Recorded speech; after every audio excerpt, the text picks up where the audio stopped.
ఇంకొకటి నేను దీంట్లోనే మీకు ఇంకొక టిప్ కూడా చెప్తాను. మనము పెద్ద ఏజ్ వాళ్ళు ఉంటారు కదా, 45, 50, 55 ఏవో వాళ్ళకి మనకి గల్ల దగ్గర ఇక్కడ లూజ్గా వచ్చేస్తాను చూడండి. ఒక్కొక్కసారి ఎక్కువ మందికి ఇటు కుడి వైపు భుజం జారటం కానీ, ఎడమ వైపు భుజం జారటం కానీ ఉంటుంది. మళ్ళీ నెక్ దగ్గర అంత లూజ్గా ఉంటుంది చూడండి. అటువంటి వాళ్ళకు ఇక్కడ ఒక 1/2 ఇంచ్ మార్కింగ్ పెట్టుకోవాలి.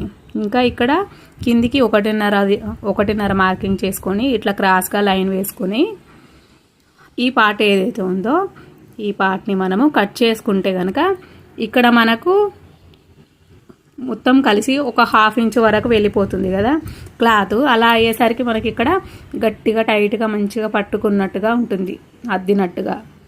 ఒకవేళ ఎవరికైనా సరే, ఒకవేళ మీకు ఆ ప్రాబ్లం ఉన్నా సరే లేదా పెద్దవాళ్ళకి ఉన్నా సరే అలా కట్ చేసుకుంటే మీకు పర్ఫెక్ట్గా వస్తుంది. ఎందుకంటే